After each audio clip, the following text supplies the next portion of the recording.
다들 지난주보다 조금 더 행복하신 것 같아요. 어떤 집사님 집하고 그 교회 담임 목사님 집에 앵무새를 키웠대요. 앵무새를. 그런데 이 집사님 집의 앵무새는 얼마나 훈련이 잘 됐는지 그 집에 사람이 손님이 들어오기만 하면은 뽀뽀합시다. 뽀뽀합시다. 자꾸 이렇게 이 말만 하는 거예요. 그런데 목사님의 집의 앵무새는 손님이 찾아올 때마다 기도합시다. 기도합시다. 그래서 창피한 이 집사님이 목사님 집에 자기 앵무새를 같이 넣어가지고 좀 좋은 말을 배우도록 하고 싶어서 그래서 자기 앵무새를 가지고 목사님 집에 방문을 해서 그 새장에 갖다 넣었습니다. 처음에는 두 앵무새가 서먹서먹해 하더니 드디어 집사님 집 앵무새가 뽀뽀합시다, 뽀뽀합시다 그랬어요. 그랬더니 목사님 집 앵무새는 잠시 놀라가지고 한참 머뭇하더니 주여 기도를 들어주셔서 감사합니다. 이게 앵무새 제 3탄이고 다음 주에 4탄을 또 공개하도록 하겠습니다. 저는 오늘 창립 우리 17주년 기념에 우리가 늘 우리 교회를 이야기할 때면 사도행전 4장으로 우리가 가게 되는데 이 4장의 말씀을 좀 더 우리가 현실적으로 오늘 받아들이는 그런 의미에서 이 말씀을 통해서 정말 우리 교회가 은혜가 넘치고 또 은혜 받은 사람들이 모여서 교회를 섬기는 이 지상의 하늘나라의 교회가 꼭 되기를 축복합니다.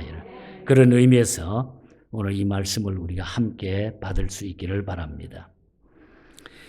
종교개혁자 마틴 루터는 그런 이야기를 했습니다. 하나님의 은혜는 마른 땅을 적시는 소낙비하고 같다. 소낙비와 같다.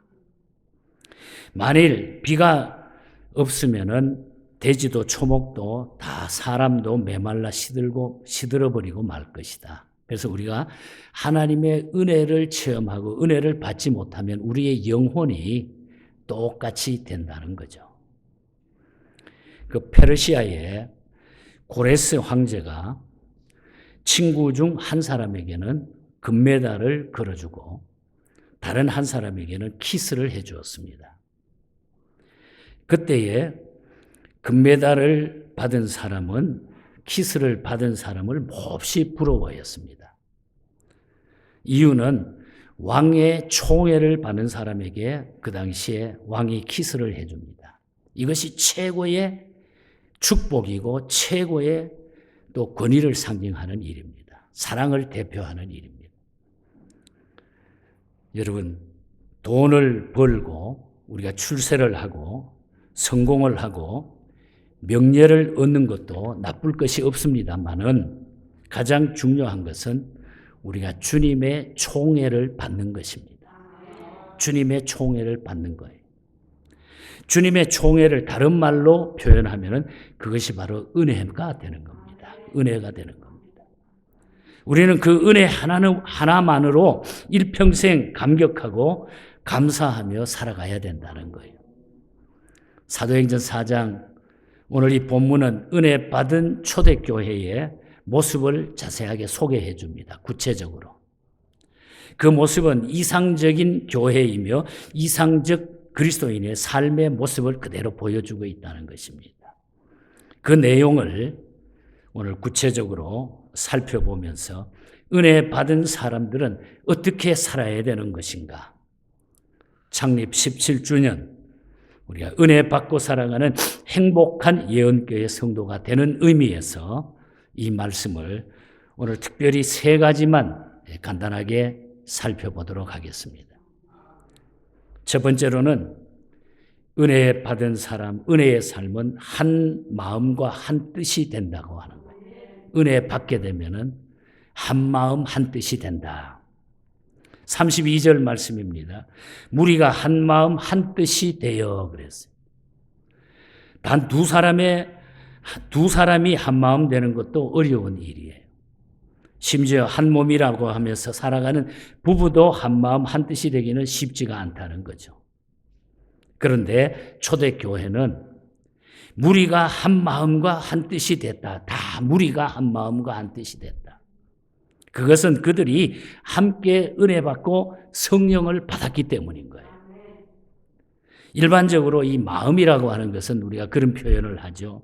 감정, 또 의지, 사상, 생각, 이런 집합적인 것을 우리가 마음이라 이렇게 표현을 하죠. 어떻게 우리가 부부가 하나 되고 교회 공동체가 하나가 될 수 있을까요? 어떻게 우리의 감정과 의지와 사상과 생각이 하나가 될 수 있을까요? 그것은 은혜 받으면 된다는 거죠. 은혜 받아야 그것이 가능하다는 거예요. 세상에 다른 것으로는 할 수가 없는 거예요. 오순절 사건 이전에 그들은 저마다 각각 놀던 사람이에요. 그러나 그들이 성령을 충만히 받고 난 이후부터 마음과 뜻이 하나가 되기 시작한 거예요. 성령 받고 나니까, 은혜 받고 나니까 그 초대교회 많은 사람들이 전부 그 뜻과 마음이 하나가 되기 시작했다는 거예요. 은혜 받으면 세 가지 안목이 우리에게 열립니다. 첫째는 자신의 모습을 보게 돼요. 우리가 은혜 받으면 내 자신의 모습을 알게 돼요. 죄인이든 나, 허물 많던 나, 쓸모없는 나, 연약한 나를 제대로 알 수 있게 되는 것이 은혜 받으면 알 수 있게 돼요. 그리고 주님의 은혜로 거듭난 나를 보게 된다는 거죠. 그래서 은혜 받아야 자신의 모습을 알 수가 있는 거예요. 그리고 두 번째는 이웃을 보게 됩니다. 은혜 받게 되면. 이웃을 보면서 사랑을 나누고 통찰력 있는 교제를 시작해요. 하나님 사랑한다고 하면서 은혜를 우리가 받았다고 하지만은 정말로 하나님이 주신 은혜를 우리가 체험하게 되면은 하나님 사랑 이상의 이웃 사랑, 이것을 우리가 느낄 수 있다는. 그래서 어려운 이웃들, 고아들, 전 이 지구촌에 많이 힘들어하는 이런 이웃들에 대한 관심을 우리가 갖는다는 거예요. 이웃 사랑, 구제, 이 모든 것들이 우리가 은혜 받게 되면 할 수 있는 일들이라. 그리고 세 번째는 하나님을 보게 됩니다. 은혜 받으면. 은혜를 받으면 눈이 밝아져 가지고 하나님을 보게 돼요. 은혜를 못 받으면 선악과가 보이고 벌거벗은 수치가 보입니다. 제가 일본 사람들 이야기를 잘 안 하는데 또 우리 어른들은 일본과의 감정이 아직까지 있잖아요. 그런데 일본 사람들 가운데 정말 신앙을 가진 사람들은 아주 극소수지만은 정말 훌륭한 사람들이 있어요. 그분들이 남겨놓은 서적이라든지 간증을 들어보면 그 가운데 일본인들 가운데 가다오카, 이 가다오카라고 하는 사람이 일본의 중의원의 아버지라 이렇게 불렀어요. 우리나라로 말하면 국회의장격입니다. 이분이 일본의 중의장을 4차례나 의장 역할을 했던 분이에요. 아주 훌륭한 분이죠. 본래 이 사람은 예수 믿지 않는 불신자였습니다. 젊은 시대에. 그런데 미국에 젊은 시절에 유학을 와서 공부합니다. 공부를 하고 있던 때에 어느 날 아침에 저 동부 쪽에 바닷가에 안개 낀 철길을 이렇게 건너다가 기차가 안 보여가지고 갑자기 달려가 공중으로 기차에 부딪혀가지고 팍 날아간 거예요. 팍 날아갔어요. 그런데 수십 미터를 날아가가지고 땅에 떨어졌는데 얼마 후에 정신을 차려보니까 모래밭에 떨어져 있는 거예요. 모래밭에. 그날 거기서 하나님을 만나게 된 거예요. 누가 나를 모래밭에 떨어뜨리게 해서 살게 하셨을까 생각하다가 바로 그분이 자기는 하나님에 대해서 모르지만은 하나님이라는 사실을 깨닫게 돼요. 그분이.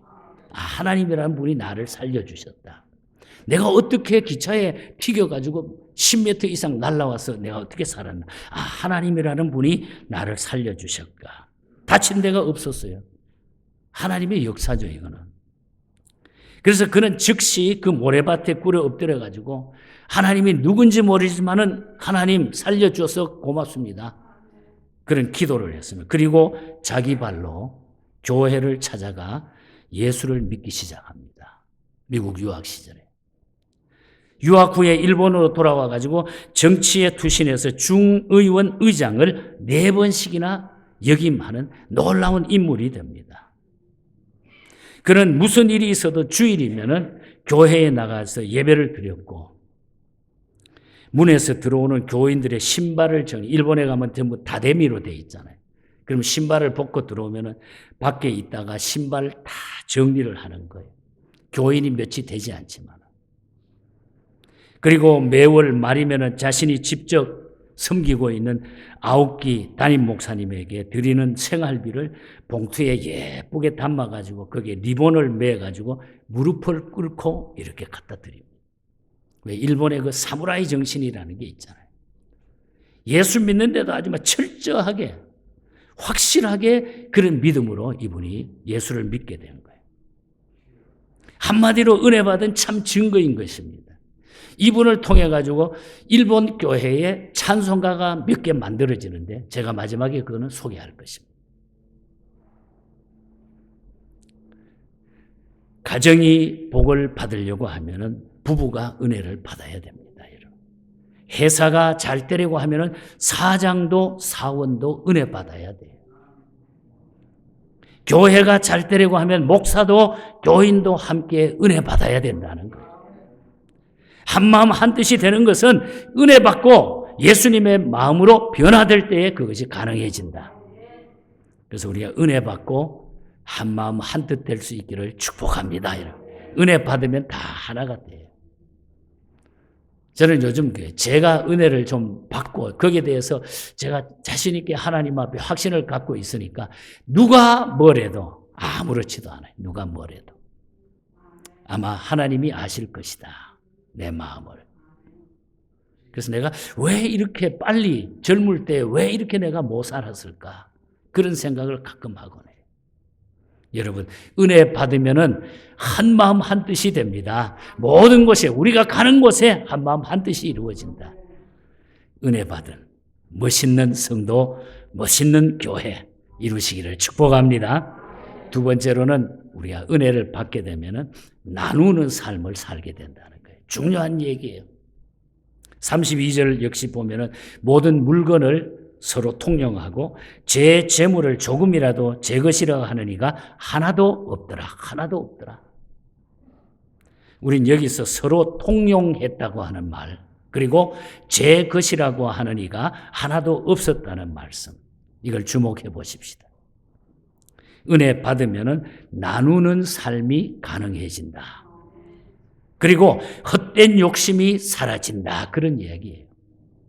소유는 여러분, 우리가 이 땅에서 소유하기 위해 소유라고 하는 것은 전투적 과정과 절차를 거쳐서 이루어집니다. 그러나 축복은 하나님의 은혜로 이루어진다. 그걸 우리가 알아야 돼요. 세상의 소유는 전투적 과정을 통해서 우리가 가질 수 있을지 모르나, 그러나 축복은 하나님의 은혜로 이루어진다. 하나님의 은혜로. 야고보 사도는 그래서 이런 이야기를 합니다. 야고보서 1장 15절. 욕심이 잉태한즉 죄를 낳게 되고 죄가 장성한즉 사망을 낳느니라. 그래서 욕심이라고 하는 단어를 우리 인간에게 가장 중요한 메시지로 던지고 있죠. 욕심 때문에 망한 사람이 얼마나 많습니까? 사람은 나이가 들면은 의학계에서 그런 말을 하죠. 하루에 뇌 세포가 10만 개씩 소멸이 되어 간다는 거예요. 나이가 들어가면서 점점점. 그래서 창의력도 또 기억력도 자꾸 없어진다는 거죠. 그리고 우리 그러잖아요. 벌써 뭐 키를 분명히 저기 놔뒀는데 돌아서면 키 가지러 갔는데 내가 여기 왜 왔지? 뭐 이런 생각도 하고. 뭐 우리가 자꾸 이게 정신이 나가 있는 이런 경험을 우리가 하잖아요. 저쪽에 분명히 가서 뭘 가지러 갔는데 내가 여기 왜 왔지? 뭐 그런 일들이 우리에게는 자꾸 많이 생기게 돼요. 할 수 없어요. 우리가 나이가 들면은 그렇게 창의력, 기억력이 자꾸 없어지게 돼 있어요. 왜? 자꾸 우리의 뇌 세포가 점점점 죽어가기 때문에. 그 월남전 당시에 있었던 많은 기록들이 전해지고 있는데, 그때 미군 포로들이 잡혀가지고 지옥 같은 수용소에서 별로 할 일이 없었어요. 수용소에 갇혀가지고 포로로 잡혔는데. 그래도 미군 포로기 때문에 뭐 어느 정도의 자유함이 그 포로 수용소에 있었습니다. 그때 이 포로로 갇혀있는 이 미군들이 둘러 앉아가지고 뭐 할 일 없는 사람은 뭐 그냥 별짓 다 하고 했는데 어떤 분들은 그룹을 모아가지고 성경 구절을 암송하고 담뱃재로 만든 잉크로 성경을 막 썼대요. 땅에도 쓰고 종이에도 쓰고. 계속 성경을 썼다는 거예요. 그리고 그 일을 한 포로들은 모두가 기억력과 건강을 유지할 수 있었대요. 그러나 그렇지 못했던 사람들은 그것 때문에 그 후에 풀려나서도 얼마 살지 못하고 또 뭐 정신이 이상해지거나 우울증이 오거나 이런 일들이 많았다는 거예요. 여러분, 고인물은 썩는 것처럼 돈 벌어서 나만 쓰고 나만 먹었던 부자는 한결같이 이 땅 위에 당대로 다 망했습니다. 그러나 나누면서 산 부자들은 대를 이어나갔어요. 우리가 미국만 봐도 록펠러 같은 사람들, 카네기 같은 사람들, 골게이트 같은 사람들, 제시페니 같은 사람들, 멋있게 살았던 분들이에요. 오늘 초대교회의 경우 제 재물을 제 것이라 하는 이가 하나도 없었다. 참으로 놀라운 변화죠. 어떻게 이럴 수가 있겠어요? 제 재물을 제 것이라고 하는 사람이 하나도 없다. 그리고 후반부에 그 밑에 내려오면은 바나바를 이야기하잖아요. 바나바가 제일 부자였어요, 그 당시. 요즘만 부자 장로님이었어요. 교회 리더십을 가진 자였어요. 다 팔아가지고 교회 앞에 내놨더라. 초대교회는 나누는 삶, 이것을 반대하는 사람도 없었고 구경꾼도 없었고 빠지는 사람도 거기 없었어요. 똑같이 그것을 함께 공동 유지했다고 하는, 그것은 그들 모두가 왜? 은혜 받았기 때문에. 은혜 받지 않으면 할 수 없는 일이에요. 고린도후서 9장 8절에 보면은 하나님이 능히 모든 은혜를 너희에게 넘치게 하시나니 이는 너희로 모든 일에 항상 모든 것이 넉넉하여 모든 착한 일을 넘치게 하려 하심이니라. 은혜를 주신 목적, 은혜 받게 되면은 착한 일을 넘치게 하려 하심이니라. 여기에 넘치는 은혜 받은 사람이 할 일이 기록이 되어 있는데 넘치는 은혜 받은 사람은 넘치도록 착한 일을 하게 돼 있다. 그 말이죠. 다시 말하면 받은 만큼 나누어야 한다고 하는 것입니다. 우리가 받은 은혜를 나눌 때에, 여러분, 그 은혜를 받은 것을 나눌 때에 오는 축복이 있어요. 성경에 보면 강해집니다. 먼저 첫째로 강해져요. 디모데후서 2장 1절에 보면 내가 그리스도 예수 안에 있는 은혜 속에 강하고 그랬어요. 우리가 은혜를 받게 되면, 나누는 삶을 살게 되면은 내가 강한 사람이 되는 거예요. 강한 사람, 최고로 강한 사람. 그 뜻은 은혜 받은 사람과 나누는 사람과 은혜 안에 사는 사람은 절대적인 강자가 된다는 거죠. 강자가 돼요. 우리가 은혜 받으면요, 최고로 강한 자가 돼요. 은혜 받고 나누는 사람이 제일 강자고 리더십의 승리자가 되는 겁니다, 여러분. 주는 자가 강하고 나누어 줄 수 있는 사람이 부자인 것입니다. 그리고 우리는 은혜를 받게 되면 성장해요. 은혜 받고 우리가 나누는 삶을 살 때는 내가 성장하게 된다는 거죠. 베드로후서 3장 18절에 보면 오직 우리 주 예수 그리스도 은혜와 저를 아는 지식에서 자라가라 그랬어요. 오직 우리 주 곧 구주 예수 그리스도의 은혜와 저를 아는 지식에 자라가라. 은혜 받은 사람은 그 믿음과 지식이 자라간다고 하는 그런 말입니다. 은혜 받아야 교회도 성장하고 회사도 기업도 직장도 가정도 성장하고 잘하게 된다 그 말이에요. 은혜 받으면은 다 잘 된다 이 말이에요. 그리고 은혜 받으면은 더욱 풍성해진다고 약속했어요. 나누면 작아지고 줄어드는 거 믿는 것이 세상 경제예요. 나누면 작아지는 거죠. 줄어든다고 믿는 것은 세상의 경제 원리예요. 그러나 나눌수록 커지고 나눌수록 많아진다고 믿는 것은 하나님의 경제 원리라는 거죠. 하나님의 경제 원리. 저는 이것을 몸소 체험해 봤어요. 지금도 체험하기 때문에 저는 그렇게 살고 있는 중에 한 사람입니다. 아무리 얘기해도 이해가 안 될 거예요. 그런데 하나님의 경제 원리는 이거라는 거죠. 놀라운 일이에요, 여러분. 여러분, 부자로 살고 싶으면 나누는 삶을 사시기 바랍니다. 이것이 최고의 부자의 삶이에요. 사도행전 5장으로 건너가면은 나누기를 주저하고 욕심에 눈이 어두웠던 아나니아와 삽비라 두 부부의 비극적인 최후가 기록이 되어 있죠. 그들은 부부가 한마음 한뜻이 돼가지고 베드로를 속이고 성령을 속이려 하다가 한날 함께 죽게 됩니다. 칼빈은 이 아나니아의 죄를 6가지로 지적을 했는데, 하나님을 업신여긴 죄, 두 번째는 성물을 거짓으로 바친 죄, 그리고 세 번째는 허영심으로 바친 죄. 남들이 막 바나바 같은 사람이 갖다 바치니까 야, 우리도 밭 팔아가지고 전부 다 바치겠다 이렇게 약속을 하고 팔고 나니까 아까우니까 반만 갖다 바치다가 죽은 거거든. 허영심으로 바친 죄. 그리고 네 번째로는 거룩한 교회에 오점을 남긴 죄. 교회에서 그런 오점을 남겼다는 거죠. 그리고 다섯 번째는 불신앙의 죄, 믿지 않았다는 거예요. 그리고 여섯 번째는 외식의 죄. 칼빈은 이 6가지 죄를 아나니아의 죄로 이야기를 했습니다. 아무리 내 것이라도 하나님께 드리기로 한 것은 내 것이 아니라는 거죠, 여러분. 물질도 시간도 재능도 하나님께 드리기로 한 것은 반드시 드려야 된다는 거죠. 그리고 나누는 삶을 살아야 된다는 거예요. 그럴 때에 우리는 풍성한 복을 누리게 됩니다. 성장하게 됩니다. 강하게 됩니다, 여러분. 우리 모두는 남은 생애 동안 우리 교회와 우리 성도들은 이런 삶으로 승리하시기를 축복합니다, 여러분. 마지막으로 세 번째로는 은혜 받게 되면은 복음을 전하게 된다. 예수 부활을 확신 있게 증거하게 된다는 거죠. 33절에 보면은 사도들이 그 권능으로 주 예수의 부활을 증거하니 무리가 큰 은혜를 얻었다. 우린 여기서 부활 증거와 부활 증거한 사건하고 큰 은혜를 받았다고 하는 이 동시적인 사건을 함께 볼 수 있어요. 그러니까 부활 증거하는 거하고 은혜를 받았다고 하는 것은 동시적으로 일어난 일이라 이 말이죠. 이것은 예수님의 부활이 증거되는 곳에 큰 은혜가 넘친다는 그런 뜻도 되는 것이고, 큰 은혜가 넘치는 곳에는 반드시 예수님의 부활을 증거하는 역사가 일어난다고 하는 그런 뜻도 되는 겁니다. 그러니까 은혜와 부활의 증거는 이거는 한 몸이나 마찬가지라는 거예요. 은혜 받으면 예수님을 증거하게 되고, 예수님을 증거하게 되면 은혜가 넘치게 되고, 그 이야기예요. 그러니까 하나님의 백성들은 이것을 잊지 말아야 돼요.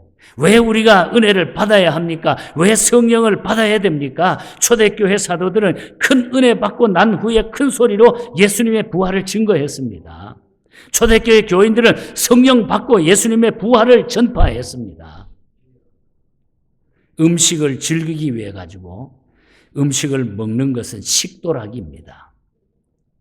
그러나 힘을 얻기 위해 가지고 음식 먹고 일하기 위해 음식 먹는 것은 바람직한 일입니다. 우리가 식도락처럼 살아서는 안 돼요. 마찬가지입니다. 은혜를 음미하기 위해 가지고 은혜 받는 것은 영적 사치입니다, 여러분. 은혜를 조금 내가 맛보기 위해서 은혜 받은 것은 영적 사치. 예수님을 전하기 위해서, 은혜는 예수 부활을 증거하기 위해서 우리가 받아야 된다는 거예요. 또 은혜 받게 되면 그 예수 그리스도를 내가 확신 있게 증거할 수 있다는 거죠.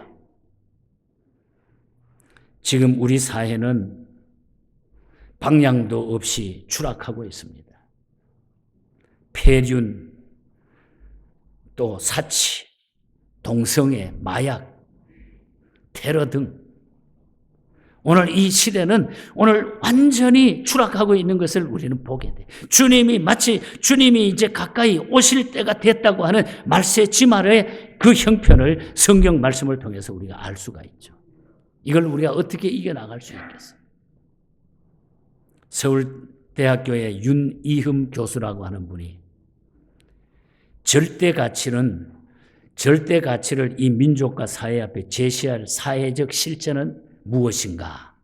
정말 절대적 가치를 이 사회에 제시할 것이 무엇인가? 이 물음에 대해 가지고 이분은 그런 이야기. 정치권도 아니다 그거는. 이 사회를 고치고 이 사회를 리드하는 건 정치권도 아니고 대학도 아니고 무당도 아니다. 종교도 아니다. 바로 기독교만이 할 수 있다는 거예요. 우리 기독교만이. 예수님만이 할 수 있다는 거예요. 이유는 기독교만 유일신간을 가지고 있기 때문이에요. 다신론을 가지고 우리가 잡신의 신앙을 가진 종교는 유일한 가치나 진리를 전할 수가 없는 거예요. 제가 어저께 유튜브 뉴스가 하나 좀 아침에도 보니까 그게 뉴스가 사라지지 않고 떠 있어요. 캐톨릭에 어떤 아이가 자기 아버지가 돌아가셨어요. 그러니까 아이를 그 사남매가 있는데 그런데 예수도 안 믿고 그냥 착한 일만 하다가 떠나는데 교황을 찾아가지고 이 아이가 교황에게 질문을 합니다. 실제적인 일. 우리 아버지가 이런 입장에서 어떻게 됩니까? 천국 갔습니까? 못 갔습니까? 참 저는 그 이야기를 듣는 교황이 이 사남매가 지금 세례받게 만들어줬고 너희들이 잘 됐으니까 아버지는 어떻게 됐겠냐? 그랬더니 그 모여있던 군중들이 천국 갔지요. 그게 답이다. 교황이 그렇게 말합니다. 여러분 예수 믿지 않으면 천국 못 가는 거예요. 세상에 착해도 우리는 못 가는 거예요. 마음 착해도 못 가는 나라, 하나님 나라. 예수 믿지 아니하면은 우리가 하나님 나라에 갈 수 없어요. 세상의 종교들은 그냥 이원론 사상 아니면은 다신론 사상으로 해석을 하는 거예요. 좋은 일 하고 남 도와주는 걸로 천국 가는 줄 이렇게 알고 있어요. 그러나 우리 기독교는 그게 아니에요. 죄인이 회개하고 예수를 믿을 때에, 은혜 받을 때에, 주의 사람이 될 때에 우리 기독교만이 유일 신간을 가지고 있기 때문에 그래서 우리는 천국 가게 된다는 거예요. 예수 우리가 똑바로 믿어야 돼요. 내가 이거 좀 좋은 일 했다고 해가지고 천만에.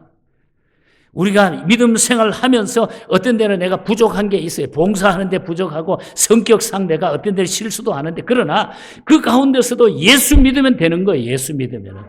성질대로 믿으면 돼. 예수 믿어야 돼요. 예수 안 믿으면 그건 지옥 가는 거예요.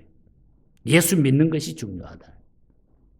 기독교는 예수 부활을 생명을 믿는 것입니다. 부활이 뭡니까? 다시 산다. 죽어도 산다. 죽음이 끝이 아니다. 희망이 있다. 우리는 그 예수님 때문에 내가 산다. 그 주님 때문에 우리가 나눈다. 주님 때문에 모든 것을 하나같이 산다. 이 진리예요. 왜 그 사람들이 그렇게 나눌 수 있었을까? 초대교회가. 예수님 한 분 바라보기 때문에. 거기에 생명을 걸었기 때문에. 희망의 종교라야 희망을 줄 수 있고 생명의 종교라야 생명을 줄 수 있고 부활의 종교라야 부활을 줄 수 있는 것입니다.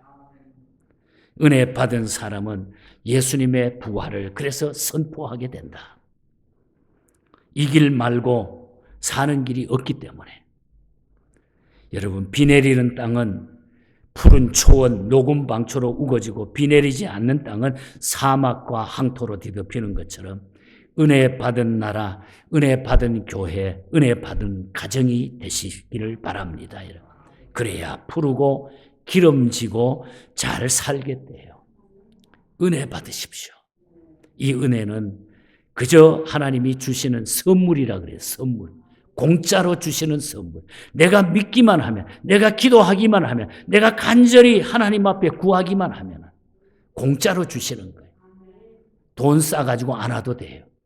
내가 믿기만 하면 이 은혜를 하나님이 주신다 그랬어요. 우리가 창립 17주년을 맞이하는 우리 교회가 이런 결심 속에 우리 모든 성도들이 큰 은혜를 받아야 돼요. 그래야 교회가 행복하게 될 줄 믿습니다. 여러분. 오늘 이 시대는 모두가 하나님 앞에 나와 부르짖고 성령 충만을 사모해야 합니다. 모든 문제의 해결점은 하나님 앞에 나와 부르짖어야 돼요. 진정으로. 예수님이 아니고는 결코 이 문제를 해결할 수 없기 때문입니다. 일본에 충성스러운 성도들이 모여가지고 가다오카 중의원을 중심으로 성도들이 모여가지고 마음의 소원이라고 하는 것을 하나님 앞에 기도하다가 이분들이 하나님 앞에 올려드린 찬송가 가사가 오늘 우리 한국으로 들어와서 우리가 힘있게 부르는 찬송 중에 하나가 됐습니다. 주 예수여 은혜를 내려주사 곧 충만케 하옵소서. 이 줄이고 목마른 나의 마음에 주 성령을 부으소서. 마음의 소원. 주 예수여 죄에서 풀어주사 나를 정결케 하옵소서. 이 세상의 유혹이 나의 마음에 틈타지 못하게 하옵소서. 내 마음에 임하신 주의 성령 늘 계실 줄 믿습니다. 큰 은사를 나에게 부어주사 주 섬기게 하옵소서. 3절 가사에는 옛 야곱이 천사와 씨름하듯 그 믿음을 주옵소서. 이 세상에 물결이 흉흉해도 날 평안케 하옵소서. 주 예수여 충만한 은혜 내 영혼에 부소서. 주 예수만 나의 힘 되고 내 만족함 됩니다. 여러분 은혜 받고 살아가십시다. 은혜 받은 가정, 은혜 받고 사는 교회. 그래서 이 땅에 우리가 지상의 천국을 만드는 것이 은혜 받은 사람들이 모이는 교회가 되는 줄 믿습니다. 하나님의 교회. 이것이 우리의 소망이고 우리가 지금 섬기고 있는 교회인 것을 믿고 우리 다 은혜 받아서 한마음 한뜻으로 우리 남은 생에 좀 기쁘고 행복하고 감사하며 살아가는 이런 교회가 되시기를 주님 이름으로 간절히 축복합니다.